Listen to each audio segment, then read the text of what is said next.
भारतीय संघ और राज्य क्षेत्र के विषय में जानकारी कौन अनुच्छेद देता है? भारतीय संघ और राज्य क्षेत्र के विषय में जानकारी कौन भाग देता है? कौन भाग देता है? कौन अनुच्छेद देता है? कौन अनुच्छेद देता है? 1 से 4। कौन अनुच्छेद कहता है इंडिया अर्थात भारत राज्यों का संघ? इंडिया अर्थात भारत राज्यों का संघ है, कौन अनुच्छेद? कौन कहता है? तो एक बात बताइए, भारतीय संघ के अंतर्गत भारत के 28 राज्य और 8 केंद्र शासित प्रदेश ही ना आते हैं? जम्मू कश्मीर राज्य पुनर्गठन विधेयक जो अगस्त 2019 में आया, वह लागू कब से हुआ? 31 अक्टूबर 2019। जम्मू कश्मीर पुनर्गठन विधेयक 2019 लागू कब से हुए हैं? 31 अक्टूबर 2000। आगे बतलाइएगा। दादर नगर हवेली दमन और द्वीप पुनर्गठन विधेयक दिसंबर 2019 में आया, यह लागू कब से हुआ?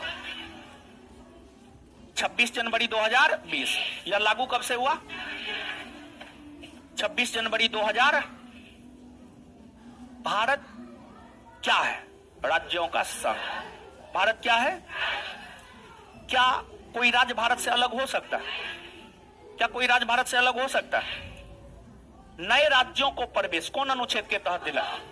नए राज्यों को भारत में प्रवेश। इसके बाद नए राज्यों को भारत में प्रवेश अनुच्छेद 2 के तहत कौन दिलाता है? भारत की संसद। नए राज्यों को भारत में प्रवेश अनुच्छेद 2 के तहत कौन दिलाता है? कौन दिलाता है? भारत की संसद। नए राज्यों का निर्माण, राज्यों के नाम में परिवर्तन, सीमा में परिवर्तन कौन अनुच्छेद के तहत होता है? कौन अनुच्छेद के तहत? अनुच्छेद 3। और अनुच्छेद 3 के तहत जो है यह परिवर्तन कौन करता है? कौन करता है?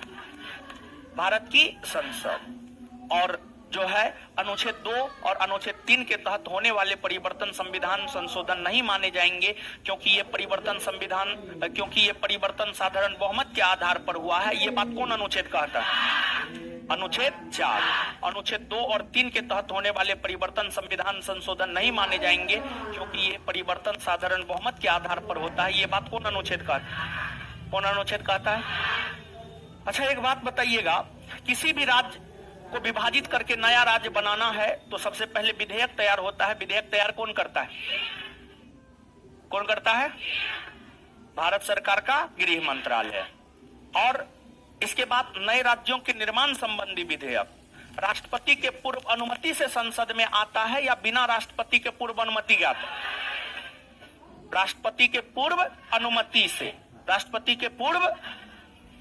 देखिए, धन विधेयक और नए राज्यों के निर्माण संबंधी विधेयक, ये ऐसे विधेयक हैं जो राष्ट्रपति के पूर्व अनुमति से ही संसद में रखा जाता है। राष्ट्रपति से पहले अनुमति ले लिया जाता है, तब जाकर संसद में रखा जाता है। तो नए राज्यों के निर्माण संबंधी विधेयक राष्ट्रपति के पूर्व अनुमति से ना संसद में आता है। नए राज्यों के निर्माण संबंधी विधेयक राष्ट्रपति के पूर्व अनुमति से ना संसद में आता है। अच्छा, नए राज्यों के निर्माण संबंधी विधेयक राष्ट्रपति के पूर्व अनुमति से सबसे पहले कौन सदन में आता है? लोकसभा में, राज्यसभा में, या दोनों में से किसी में भी? दोनों में से किसी में भी। तो नए राज्य के निर्माण संबंधी विधेयक जो है राष्ट्रपति के पूर्व अनुमति से कौन सदन में आता है?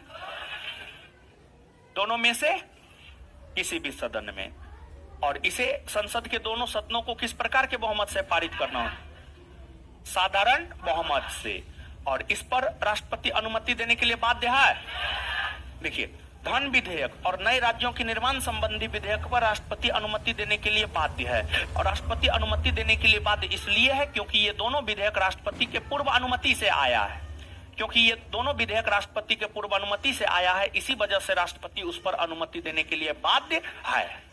तो नए राज्यों के निर्माण संबंधी विधेयक और धन विधेयक पर राष्ट्रपति अनुमति देने के लिए बाध्य है। क्यों बाध्य है? क्योंकि ये सब विधेयक राष्ट्रपति के पूर्व अनुमति से आया। याद हुआ इतना? बात स्पष्ट है।